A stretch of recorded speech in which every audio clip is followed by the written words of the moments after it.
الحمد لله رب العالمين الرحمن الرحيم مالك يوم الدين إياك نعبد وإياك نستعين اهدنا الصراط المستقيم صراط الذين أنعمت عليهم غير المغضوب عليهم ولا الضالين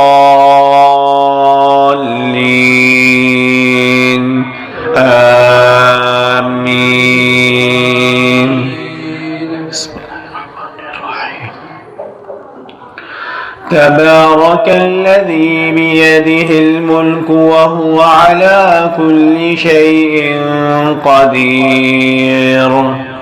الذي خلق الموت والحياة ليبلوكم أيكم أحسن عملا وهو العزيز الغفور الذي خلق 7 سماوات طباقا ما ترى في خلق الرحمن من تفاوت فارجع البصر هل ترى من فطور ثم ارجع البصر كرتين ينقلب إليك البصر خاسئا وهو حسير ولقد زينا السماء الدنيا بمصابيح وجعلناها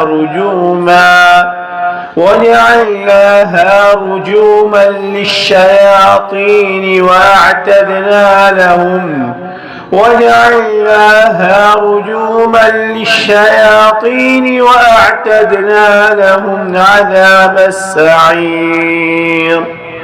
وللذين كفروا بربهم عذاب جهنم وبئس المصير إذا ألقوا فيها سمعوا لها شهيقا وهي تفور تكاد تميز من الغيظ كلما ألقي فيها فوج سألهم خزنتها ألم يأتكم نذير قالوا بلى قد جاءنا نذير فكذبنا وقلنا ما نزل الله من شيء إن أنتم إلا في ضلال كبير وقالوا لو كنا نسمع أو نعقل ما كنا في أصحاب السعير فاعترفوا بذنبهم فسحقا لأصحاب السعير إن الذين يخشون ربهم بالغيب لهم مغفرة وأجر كبير وأسروا قولكم أو اجهروا به إنه عليم بذات الصدور ألا يعلم من خلق وهو اللطيف الخبير هو الذي جعل لكم الأرض ذلولا فامشوا في مناكبها وكلوا من رزقه وإليه النشور آمنتم من في السماء أن يخسف بكم الأرض فإذا هي تمور أم أمنتم من في السماء أن يرسل عليكم حاصبا فستعلمون كيف نذير ولقد كذب الذين من قبلهم فكيف كان نكير أولم يروا إلى الطير فوقهم صافات ويقبضن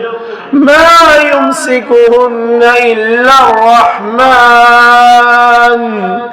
إنه بكل شيء بصير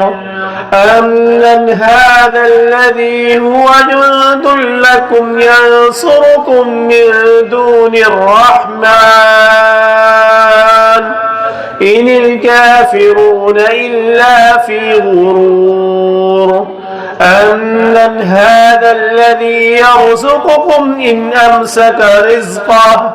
بل لجوا في عتو ونفور أفمن يمشي مكبا على وجهه يهدى أمن يمشي سويا على صراط مستقيم قل هو الذي أنشأكم وجعل لكم السمع والأبصار والأفئدة قليلا ما تشكرون قل هو الذي أنشأكم وجعل لكم السمع والأبصار والأفئدة قليلا ما تشكرون قل هو الذي ذرأكم في الأرض وإليه تحشرون ويقولون متى هذا الوعد إن كنتم صادقين قل إنما العلم عند الله وإنما أنا نذير مبين فلما رأوه زلفة سيئت وجوه الذين كفروا وقيل هذا الذي كنتم به تدعون قل أرأيتم إن أهلكني الله ومن معي أو رحمنا فمن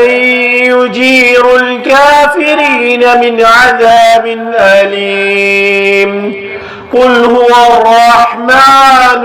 آمنا به وعليه توكلنا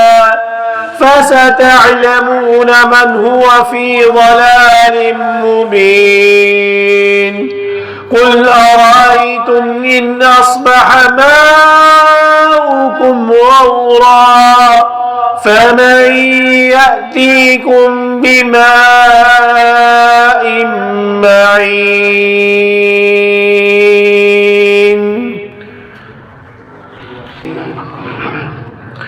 نون والقلم وما يسطرون ما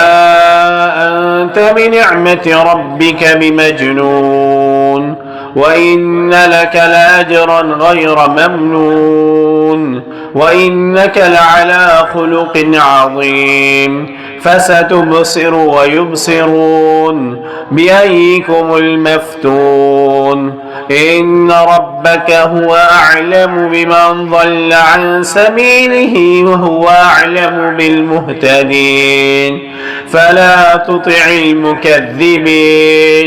ودوا لو تدهن فيدهنون ولا تطع كل حلاف مهين هماز مشاء بنميم مناع للخير معتد أثيم عتل بعد ذلك زنيم أن كان ذا مال وبنين إذا تتلى عليه آياتنا قال أساطير الأولين سنسمه على الخرطوم إنا بلوناهم كما بلونا أصحاب الجنة إذ أقسموا ليصرمنها مصبحين ولا يستثنون فطاف عليها طائف طائف من ربك وهم نائمون فأصبحت كالصريم فتنادوا مصبحين أن اغدوا على حرثكم إن كنتم صارمين فانطلقوا وهم يتخافتون ألا يدخلنها اليوم عليكم مسكين وغدوا على حرد قادرين فلما رأوها قالوا إنا لضالون بل نحن محرومون قال أوسطهم ألم أقل لكم لولا تسبحون قالوا سبحان ربنا إنا كنا ظالمين فأقبل بعضهم على بعض يتلاومون قالوا يا ويلنا إنا كنا طاغين عسى ربنا أن يبدلنا خيرا منها إنا إلى ربنا راغبون كذلك العذاب ولعذاب الآخرة أكبر لو كانوا يعلمون إن للمتقين عند ربهم جنات النعيم أفنجعل المسلمين كالمجرمين ما لكم كيف تحكمون أم لكم كتاب فيه تدرسون إن لكم فيه لما تخيرون أم لكم أيمان علينا بالغة إلى يوم القيامة إن لكم لما تحكمون سلهم أيهم بذلك زعيم أم لهم شركاء فليأتوا بشركائهم إن كانوا صادقين يوم يكشف عن ساق ويدعون إلى السجود فلا يستطيعون خاشعة أبصارهم ترهقهم ذلة وقد كانوا يدعون إلى السجود وهم سالمون فذرني ومن يكذب بهذا الحديث سنستدرجهم من حيث لا يعلمون وأملي لهم إن كيدي متين أم تسألهم أجرا فهم من مغرم مثقلون أم عندهم الغيب فهم يكتبون فاصبر لحكم ربك ولا تكن كصاحب الحوت إذ نادى وهو مكظوم لولا أن تداركه نعمة من ربه لنبذ بالعراء وهو مذموم فاجتباه ربه فجعله من الصالحين وإن يكاد الذين كفروا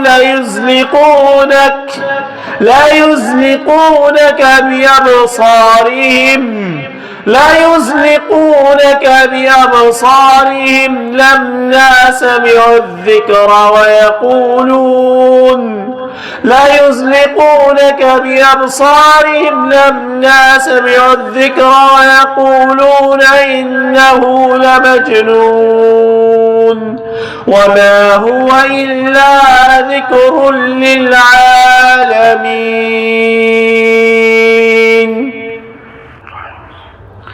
الحاقة ما الحاقة وما أدراك ما الحاقة كذبت ثمود وعاد بالقارعة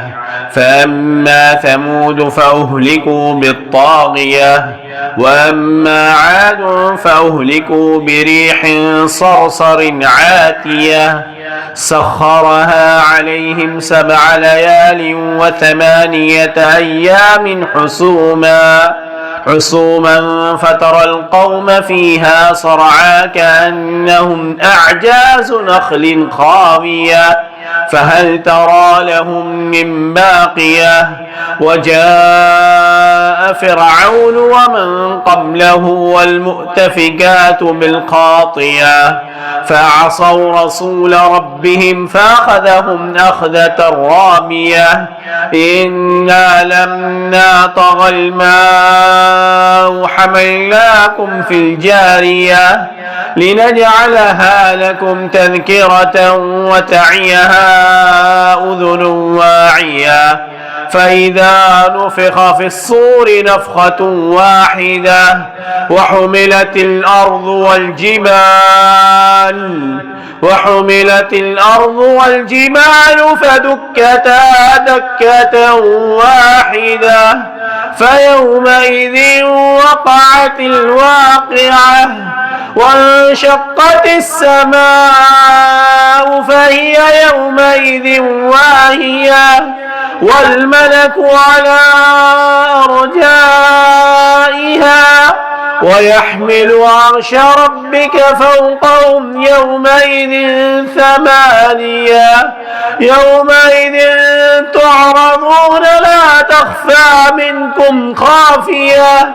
فأما من أوتي كتابه بيمينه فيقول هاؤم اقرءوا كتابيه إني ظننت أني ملاق حسابيه فهو في عيشة راضية في جنة عالية قطوفها دانية كلوا واشربوا هنيئا بما أسلفتم في الأيام الخالية وأما من أوتي كتابه بشماله فيقول يا ليتني لم أوت كتابيه ولم أدر ما حسابيه يا ليتها كانت القاضية ما أغنى عني ماليه هلك عني سلطانيه خذوه فغلوه ثم الجحيم صلوه ثم في سلسلة ذرعها 70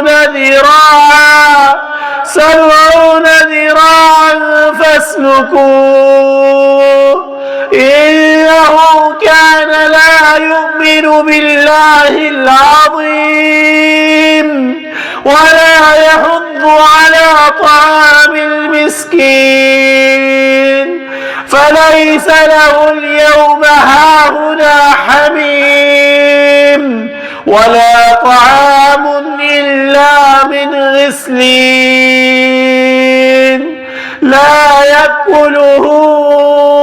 إلا الخاطئون فلا أقسم بما تبصرون وما لا تبصرون إنه لقول رسول كريم وما هو بقول شاعر قليلا ما تؤمنون ولا بقول كاهن قليلا ما تذكرون تنزيل من رب العالمين ولو تقول علينا بعض الأقاويل لأخذنا منه باليمين ثم لقطعنا منه الوتين فما منكم من أحد عنه حاجزين وإنه لتذكرة للمتقين وإنا لنعلم أن منكم مكذبين وإنه لحسرة على الكافرين وإنه لحق اليقين فسبح باسم ربك العظيم. بسم الله الرحمن الرحيم. سأل سائل بعذاب واقع للكافرين ليس له دافع من الله ذي المعارج تعرج الملائكة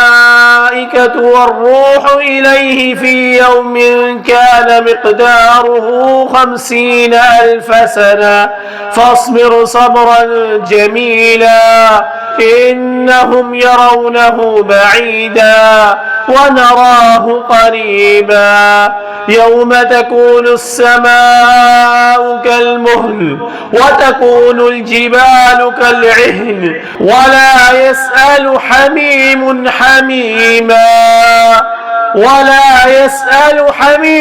حميما يبصرونهم يود المجرم لو يفتدي من عذاب يومئذ ببنيه وصاحبته وأخيه وفصيلته التي تؤويه ومن في الأرض جميعا ثم ينجيه كلا إنها لظى نزاعة للشوى تدعو من أدبر وتولى وجمع فأوعى إن الإنسان خلق هلوعا إذا مسه الشر جزوعا وإذا مسه الخير منوعا إلا المصلين الذين هم على صلاتهم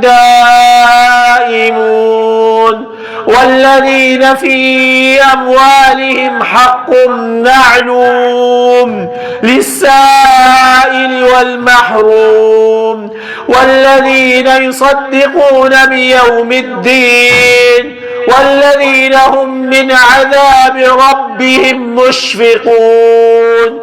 إن عذاب ربهم غير مأمون والذين هم لفروجهم حافظون إلا على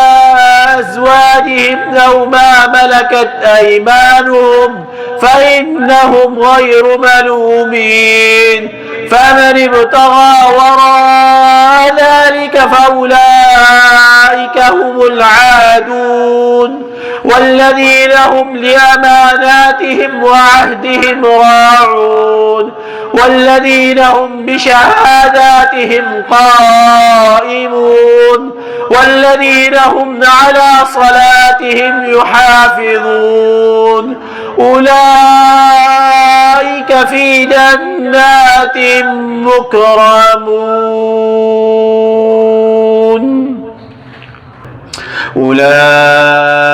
في جنات مكرمون فما للذين كفروا قبلك مهطعين عن اليمين وعن الشمال عزين أيطمع كل امرئ منهم أن يدخل جنة نعيم كلا إنا خلقناهم مما يعلمون فلا أقسم برب المشارق والمغارب إنا لقادرون على أن نبدل خيرا منهم وما نحن بمسبوقين فذرهم يخوضوا ويلعبوا حتى يلاقوا يومهم الذي يوعدون يوم يخرجون من الأجداث صراعا كأنهم إلى نصب يوفضون خاشعة أبصارهم ترهقهم ذلة ذلك اليوم الذي كانوا يوعدون. بسم الله الرحمن الرحيم. إنا أرسلنا نوحا إلى قومه أن أنذر قومك من قبل أن يأتيهم عذاب أليم قال يا قوم إني لكم نذير مبين أن اعبدوا الله واتقوه وأطيعون يغفر لكم من ذنوبكم ويؤخركم إلى أجل مسمى إن أجل الله إذا جاء لا يؤخر لو كنتم تعلمون قال رب إني دعوت قومي ليلا ونهارا فلم يزدهم دعائي إلا فرارا وإني كلما دعوتهم لتغفر لهم جعلوا أصابعهم في آذانهم واستغشوا ثيابهم وأصروا واستكبروا استكبارا ثم إني دعوتهم جهارا ثم إني أعلنت لهم وأسررت لهم إسرارا فقلت استغفروا ربكم إنه كان غفارا يرسل السماء عليكم مدرارا ويمددكم بأموال وبنين ويجعل لكم جنات ويجعل لكم أنهارا ما لكم لا ترجون لله وقارا وقد خلقكم أطوارا ألم تروا كيف خلق الله 7 سماوات طباقا وجعل القمر فيهن نورا وجعل الشمس سراجا والله أنبتكم من الأرض نباتا ثم يعيدكم فيها ويخرجكم إخراجا والله جعل لكم الأرض بساطا لتسلكوا منها سبلا فجاجا قال نوح رب إنهم عصوني واتبعوا من لم يزده ماله وولده إلا خسارا ومكروا مكرا كبارا وقالوا لا تذرن آلهتكم ولا تذرن ودا ولا سواعا ولا يغوث ويعوق ونسرا وقد أضلوا كثيرا ولا تزد الظالمين إلا ضلالا مما خطيئاتهم أغرقوا فأدخلوا نارا فلم يجدوا لهم من دون الله أنصارا وقال نوح رب لا تذر على الأرض من